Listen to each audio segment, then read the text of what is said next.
You're drowning in goals, aren't you? 5 different projects, 10 different dreams, 20 different versions of the future you're trying to build simultaneously. And here's what's happening. You're achieving none of them. Not because you're not capable, not because you're not smart enough, not because you're not working hard enough, but because you're violating the most fundamental law of power: concentration. Most people think more goals means more success. They think diversification is wisdom. They think keeping options open is strategic. They're wrong, dead wrong. They scatter their energy across so many targets that every shot is weak. They start everything. They finish nothing. They mistake activity for progress, motion for momentum, busy for effective. And they wonder why, after years of grinding, they're still in the same place, still struggling, still frustrated, still watching people with half their talent achieve twice their results. Sun Tzu understood this war principle 25 centuries ago. He who tries to defend everything defends nothing. The same applies to building. He who tries to build everything builds nothing. But the rare few, the ones who actually win, they do something that feels impossible in our distracted world. They focus brutally, completely, obsessively. They choose one target and they don't stop until it falls. In this video, I'm going to give you 15 dark truths about singular focus, the hidden mechanism that separates the successful from the struggling. I'll show you why your multiple goals are the reason you're failing at all of them, how to identify the one goal that makes all others irrelevant, the psychological reason why your brain sabotages you when you spread too thin, and the single practice that creates unstoppable momentum. This isn't motivation. This is the cold mathematics of achievement. Drop one goal, total focus in the comments right now. Mark the moment you stopped being scattered and started being dangerous. Let's begin. The 15 truths. Number 1, multiple goals is a confession of fear. Here's what nobody tells you. When you have 10 goals, you don't have 10 goals. You have 0 commitment. Multiple goals is not ambition. It's insurance. It's hedging. It's your ego's way of avoiding total commitment, because total commitment means total responsibility if you fail. Most people don't realize they're doing this. They genuinely believe they're just driven, ambitious, multi-talented. In reality, they're terrified of putting all their chips on one number. Terrified of what it means if they give everything to one thing and it doesn't work. So they spread themselves thin and call it balance. They dabble in 5 things and call it exploring options. They never commit fully to anything and call it keeping doors open. It's cowardice dressed up as strategy. Napoleon Hill spent his life studying success and found this: a person with 1 watch knows what time it is. A person with 2 watches is never sure. One goal means clarity. Multiple goals means confusion. Here's what you do. Write down every goal you're currently pursuing. Now ask yourself honestly, which of these am I using as a backup plan in case the real one doesn't work? Which of these am I hiding behind? Which of these am I pretending is equally important when I know it's not? Circle the ones that are insurance policies. Cross them out. Not eventually, today. The psychological mechanism is commitment. When you have escape routes, you take them. When you burn the boats, you fight differently. You think differently. You show up differently. Scattered energy creates scattered results. Concentrated energy creates breakthrough. People will notice something shift in you. You'll stop being the person with interesting ideas. You'll start being the person with actual results. That creates respect that dabbling never will. Drop "I commit fully to one target" in the comments. Number 2, your brain physically cannot handle multiple priorities. This isn't philosophy. This is neuroscience. Your prefrontal cortex, the part of your brain responsible for executive function, decision-making, and willpower, has limited bandwidth, extremely limited. Every goal you're juggling takes up processing power. Every decision you're making drains your cognitive resources. Every priority you're balancing creates mental load. And most people are running their brain like a computer with 50 tabs open, wondering why everything's moving so slow. You're not weak. Your hardware has limitations, and you're exceeding them. The brain doesn't multitask. It task switches rapidly, inefficiently, with a cognitive cost every single time. Studies show it takes an average of 23 minutes to fully refocus after a switch, and you're switching between goals, projects, and priorities dozens of times a day. William James, the father of American psychology, understood this. The art of being wise is the art of knowing what to overlook, not what to do, what to ignore. Here's the practice. Track how many times you switch focus in a single day. Actually count. Every time you move from one project to another, every time you check something irrelevant to your current task, every time you let a different goal pull your attention, the number will terrify you. That's the point. Once you see the chaos, you can't unsee it. Then make a rule. One goal per focus block. Minimum 2-hour blocks. Zero switching. No just quickly checking other projects. No just responding to irrelevant opportunities. One thing. Complete immersion. The mechanism is depth. Surface level work on 10 things creates surface level results. Deep work on one thing creates exponential results. Your brain in flow state is 10 times more powerful than your brain in scattered state.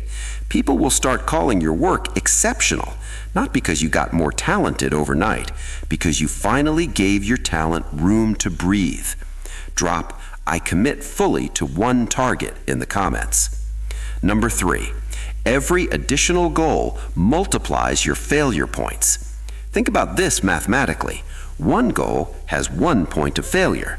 2 goals have 4 points of failure. 5 goals have 25 potential failure points, because every goal has subtasks, dependencies, variables, and ways it can go wrong.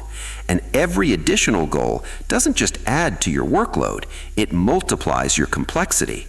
It increases the chances something breaks. Most people think adding goals increases their chances of success. If I pursue multiple things, at least one will work out. Wrong. You're not increasing your success probability. You're dividing your force. You're creating more fronts to defend with the same limited resources. You're making yourself weaker everywhere by trying to be present everywhere. Carl von Clausewitz made this clear. Pursue one great decisive aim with force and determination. Not 5 medium aims, not 10 small aims. One great aim. Here's how you calculate this. Take your current goals. For each one, estimate realistically how much time, energy, and focus it requires for success. Add them up. Compare that number to the time, energy, and focus you actually have. The math won't work. It never does. You've been trying to do the impossible and then beating yourself up for not achieving it. The mechanism is resource allocation. When you concentrate your force, you become overwhelming. When you divide it, you become manageable. Competitors can handle you when you're scattered. They can't when you're concentrated. Obstacles can stop you when you're weak in multiple places. They can't when you're strong in one place. This isn't about doing less. It's about being more dangerous. Number 4, the one goal test reveals what you actually want. Here's the dark truth about your goals. Most of them aren't even yours. They're borrowed ambitions. They're should goals, not must goals. They're things you think you want because they sound impressive or because someone else wants them for you, and you've been carrying them so long you can't tell the difference anymore. The one goal test cuts through the lies instantly. Most people are terrified to take this test because they know what it will reveal. Marcus Aurelius would ask himself, you could be good today, but instead you choose tomorrow. He understood procrastination isn't about time management, it's about truth avoidance. Here's the test. Imagine you can achieve only one of your current goals. All the others disappear forever. No second chances. No, and then after that, just one. Which one do you choose without hesitation? That's your real goal. Everything else is noise. Everything else is distraction. Everything else is you lying to yourself about your priorities. Now ask yourself, why am I not treating that goal like it's the only one? The answer will be uncomfortable. Usually some version of, because I'm scared to commit, because I'm scared it won't work, because I'm scared of what it means if this is really what I want. The psychological mechanism is honesty. When you stop lying to yourself about your priorities, everything simplifies. The decision fatigue disappears. The guilt about not doing enough disappears. The confusion about what to work on today disappears. You know exactly what matters, and you move towards it with clarity that makes people think you're superhuman. You're not. You're just honest. Drop "I know my one true goal" in the comments. Number 5. Sequential success compounds. Simultaneous success doesn't. Here's the math nobody teaches you. Achieving one goal creates momentum. Attempting 5 simultaneously creates nothing. Because success compounds, but only when it's sequential. When you build one thing to completion, you gain skills that transfer, confidence that carries over, reputation that opens doors, resources that fund the next move, network that multiplies opportunities. That's compound interest on achievement. But when you're building 5 things to 20% completion each, you gain nothing. No momentum, no reputation, no confidence. Just the exhausting feeling of spinning plates. Most people think they're being efficient by working on multiple goals. They think they're maximizing their potential. In reality, they're guaranteeing mediocrity across all fronts. Andrew Carnegie understood this when he said, "Put all your eggs in one basket and then watch that basket." He became one of the richest men in history by focusing on steel, not steel and oil and railroads and real estate and banking, just steel until he dominated. Then he moved to the next thing. Here's the pattern. Identify your one goal. Give it 100% until it succeeds or definitively fails. Then, and only then, move to the next one. Bring the momentum, skills, and resources from goal 1 to goal 2. Now you're not starting from zero. You're starting from momentum. That's how empires are built. Not by trying to conquer 5 territories at once, by conquering one, consolidating, then expanding. The mechanism is exponential versus linear growth. Divided focus creates linear results at best. Concentrated focus creates exponential results, because each win makes the next win easier. But you never get that first real win when you're scattered. People will ask you how you suddenly became successful. You'll know it wasn't sudden, it was concentrated. Number 6. Your backup plans are guaranteeing your failure. This is the most dangerous lie you tell yourself. I'll pursue this, but I'll keep that other thing going just in case. That just in case is poison. It's the reason your main goal isn't working, because you're not really committed. You're 1 foot in, 1 foot out. You're working on your business while keeping your corporate job just in case. You're building your YouTube channel while keeping 5 other projects alive just in case. You're pursuing your dream while maintaining escape routes just in case. And that just in case guarantees that just in case becomes necessary, because you never gave your main goal the full force it needed to succeed. Most people think backup plans are wisdom.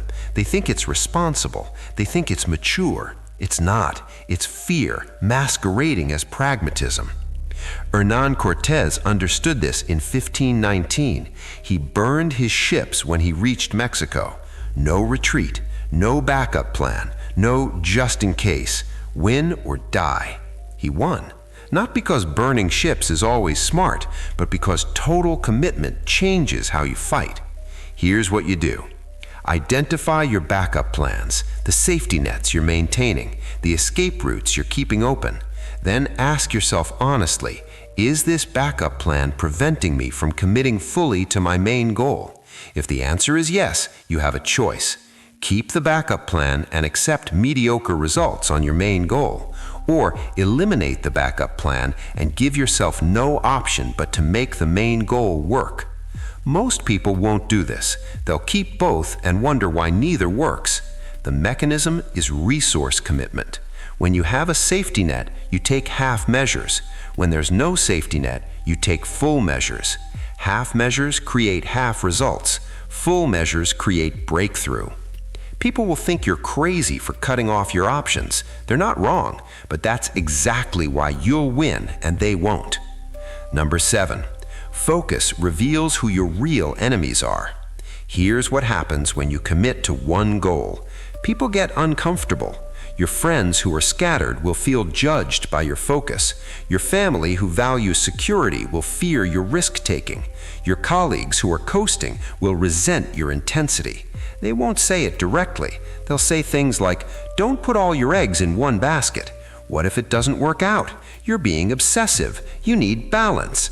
Translation: your commitment makes them uncomfortable about their lack of commitment. Your clarity makes them uncomfortable about their confusion. Your intensity reminds them of their mediocrity. So they'll try to pull you back, not out of love, out of self-preservation. Robert Greene documented this pattern. The moment you commit to a goal, the world will conspire to test your commitment, not to stop you, to filter you, to see if you're serious. Here's what you do.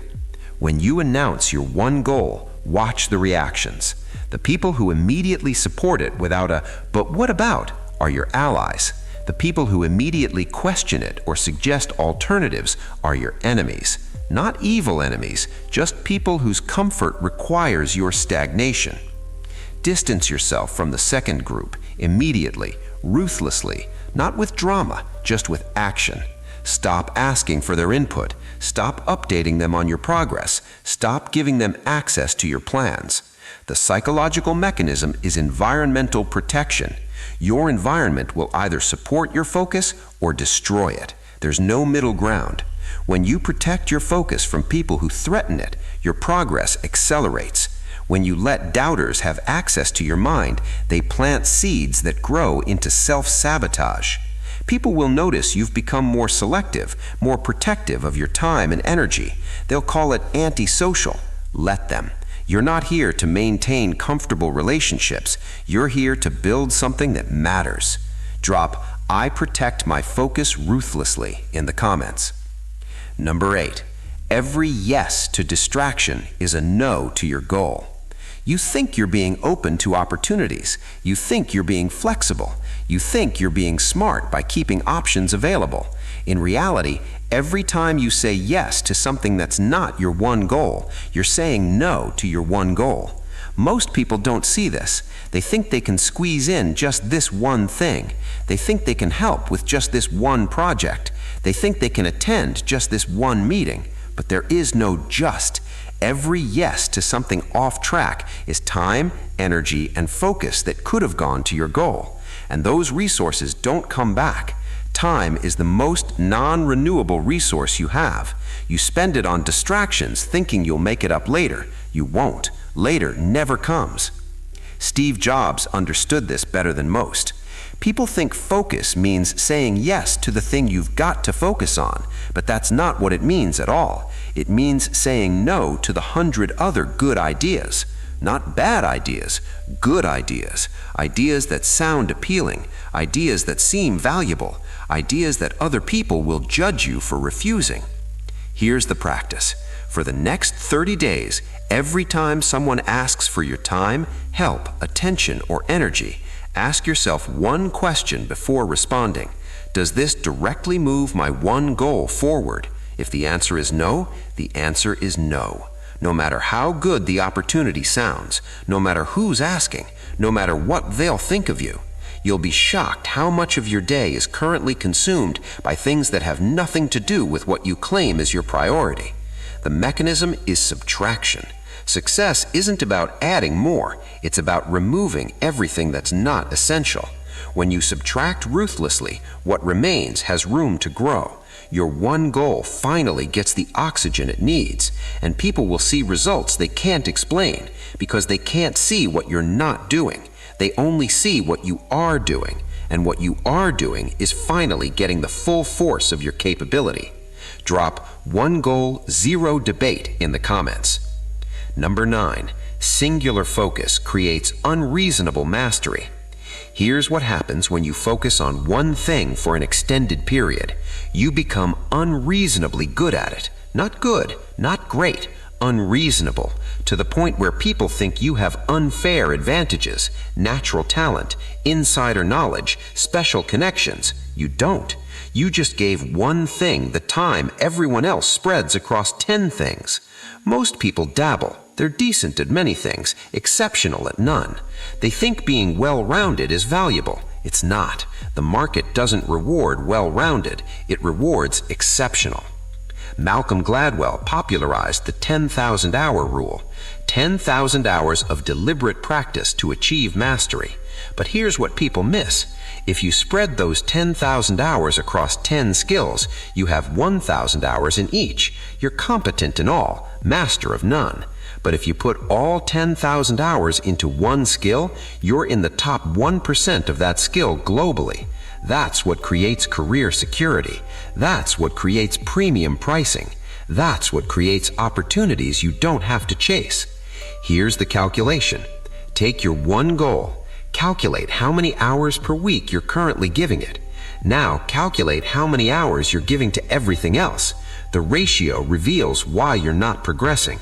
Flip the ratio. Give your one goal 80% of your productive hours. Everything else gets 20%.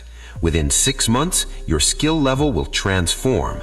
Within a year, people will call you an expert. Within 2 years, you'll be competing with people who have been in the field for a decade. Not because you're more talented, because you were more concentrated. The mechanism is compound skill development. Every hour of practice builds on the previous hour, but only if those hours are close together. When you scatter practice across months, you lose the compound effect. You're constantly restarting. When you concentrate practice into focused blocks, skills compound exponentially. People will wonder how you got so good so fast. You'll know the secret was elimination, not addition. Number 10, one goal eliminates decision fatigue. You know that exhaustion you feel by 2 p.m. even though you haven't done anything physically taxing? That's not laziness, that's decision fatigue. Every day you're making hundreds of micro decisions about what to work on, which goal to prioritize today, which project needs attention, which opportunity to pursue, which task to do first. Each decision drains your willpower. Each choice depletes your cognitive resources. And most people are burned out before lunch because they're making the same decisions over and over every day. What should I focus on today? The answer should be automatic, but when you have multiple goals, it never is. You waste your most valuable resource, decision-making capacity, on deciding what to decide about. Barack Obama wore the same suit every day as president, not because he couldn't afford variety, because he understood decision fatigue. He said, "I don't want to make decisions about what I'm eating or wearing because I have too many other decisions to make." If the President of the United States needs to eliminate trivial decisions, what makes you think you can afford to waste decision-making power on goal selection every morning? Here's what changes when you commit to one goal. Your morning routine simplifies. You wake up knowing exactly what you're working on. No debate, no weighing options, no should I work on this or that. One goal. Every decision becomes binary. Does this move my goal forward? Yes or no? That's it. Your brain stops wasting energy on prioritization and starts spending it on execution. The mechanism is cognitive efficiency. When you remove the decision of what to work on, you free up mental resources for how to work on it. When you're not choosing between goals, you can focus on optimizing the approach to your one goal. That optimization creates massive improvements. People will notice you seem to have more energy. They'll ask how you manage your time. The truth is, you don't manage time. You eliminated the need to manage time by eliminating choice. Number 11. Focus makes you intimidating to competitors. When you commit to one goal with complete focus, you become dangerous. Not because you're more talented, because you're more predictable to yourself and unpredictable to others. Your competitors are juggling 5 projects. You're demolishing one. They're spreading resources. You're concentrating force. They're defending multiple fronts. You're overwhelming one position. And they can't compete with that level of intensity. Most people in your field are scattered. They're diversifying because they're afraid to go all in. They're keeping options open because they're not sure they can win. That creates opportunity for you. When everyone else is divided, concentration becomes an unfair advantage. Genghis Khan conquered more territory than anyone in history, not with the biggest army, with the most concentrated force. He didn't try to take every city at once. He surrounded one city with overwhelming force until it fell, then moved to the next, one at a time. Total focus,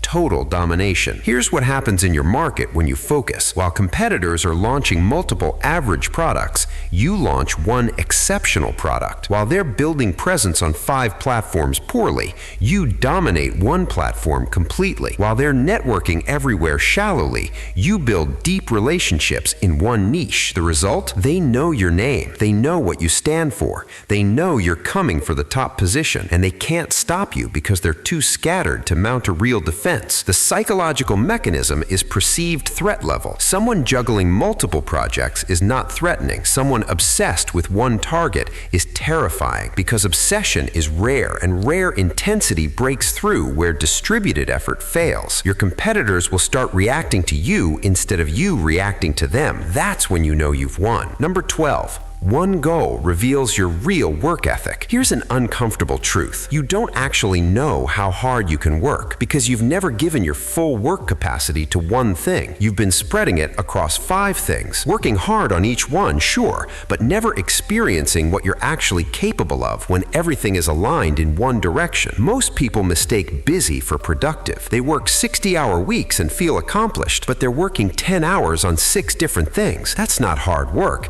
That's scattered work. Real hard work is 60 hours on one thing. That's when you discover what you're made of. When you focus, you remove the excuse of, I didn't have enough time, because you had the time. You just gave it all to one goal. Now there's nowhere to hide. Either you win or you learn you need to work harder, smarter, or differently. But you can't blame lack of focus anymore. Thomas Edison said, opportunity is missed by most people because it is dressed in overalls and looks like work, real work, concentrated work, not busy work spread across multiple directions. Here's the revelation that comes with singular focus. You'll realize you were never actually working that hard. You were just busy. Busy is comfortable. Busy creates the illusion of progress. Focused hard work is uncomfortable. It reveals your limits. It shows you where you're weak. It exposes whether you're actually willing to do what success requires. Most people can't handle that revelation, so they stay scattered. It's protective. The mechanism is self-knowledge through intensity. When you concentrate your effort, you get immediate feedback on your actual work capacity. That feedback either motivates you to increase capacity or forces you to admit you're not willing to pay the price. Both are valuable, but you can't get either when you're scattered. People will tell you you've changed, that you've become obsessive. They're right. That's what winning requires. Number 13. Sequential goal achievement creates pattern recognition. Here's what most people miss about success. It's not about achieving one big goal. It's about recognizing the pattern that leads to achieving any goal. And you can't recognize the pattern when you're pursuing 5 goals simultaneously because you never complete the full cycle on any of them. You never see what actually works from start to finish. When you commit to one goal until completion, you learn what works in the beginning phase, what works in the difficult middle, what works in the final final push, what obstacles appear and when, what skills you need to develop, what resources you need to acquire. You develop pattern recognition, and pattern recognition is transferable. Once you've taken one goal from concept to completion with singular focus, the second goal is easier, not because the goal is easier, because you recognize the patterns. You've seen this phase before. You know what comes next. You know what works. Benjamin Franklin understood this. Tell me and I forget. Teach me and I remember. Involve me and I learn. Completion creates involvement at the deepest level. Scattered effort creates surface level involvement with everything. Use the practice. Commit to completing your one goal. Not starting it, not getting it to 80%, completing it all the way to done. Document what you learn at each phase, the obstacles you hit, the solutions you found, the mistakes you made, the strategies that worked. That documentation becomes your playbook for the next goal, and the next, and the next. The mechanism is exponential learning. Each completed goal teaches you more than 10 incomplete ones, because completion reveals the full picture. Incomplete projects only reveal partial patterns. Partial patterns create partial understanding. Partial understanding creates repeated mistakes. People will ask you how you're achieving so much so fast. The truth is, you're not faster. You're just not relearning the same lessons because you actually completed the course the first time. Drop "I finish what I start" in the comments. Number 14. One goal forces you to solve real problems. When you have multiple goals, you have an escape hatch. When one gets hard, you switch to another. When you hit an obstacle, you tell yourself, "I'll come back to this," and work on something else. It feels like productivity. It's actually avoidance. You're never forced to solve the hard problems because you can always work on something easier. One goal removes that option. When it gets hard, you can't switch to something else. You have to solve it. You have to push through. You have to develop the skill you're missing. You have to find the resource you need. You have to have the difficult conversation. You have to do the thing you've been avoiding. Most people never develop real problem-solving capacity because they never force themselves to solve problems. They just avoid them by switching focus. That creates a pattern of partial results across everything. Henry Ford didn't have backup automobile companies. He had one. When it faced problems, he solved them. He couldn't switch to an easier industry. He said, "Obstacles are those frightful things you see when you take your eyes off your goal." One goal keeps your eyes on target.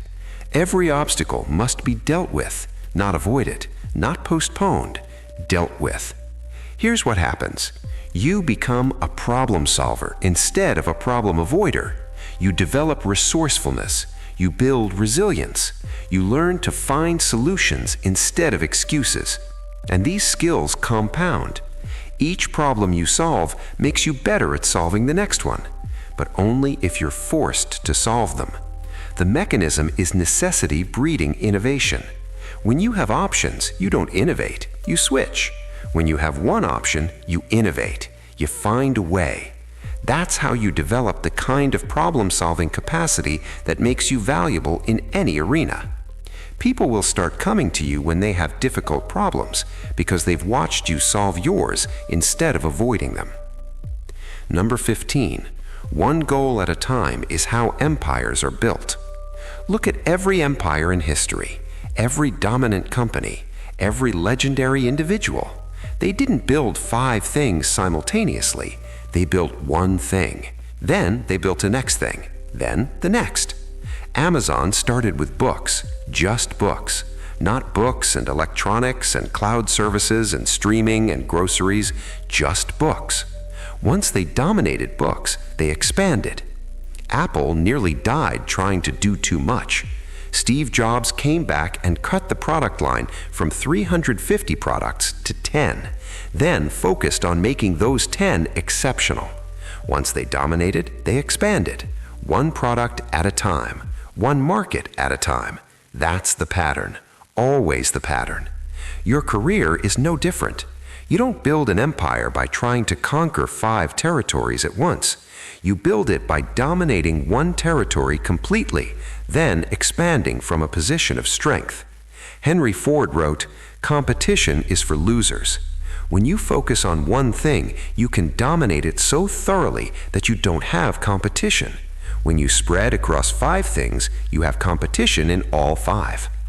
Here's the final practice. Choose your one goal.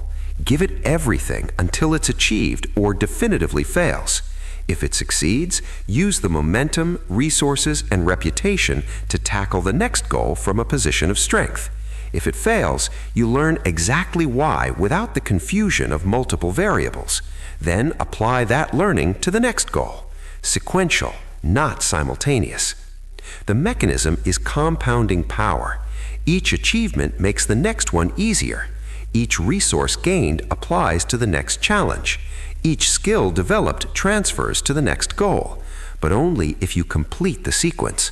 Simultaneous pursuit prevents compounding. You're always starting from the same weak position. Sequential pursuit creates exponential growth. Each new goal starts from a stronger position than the last.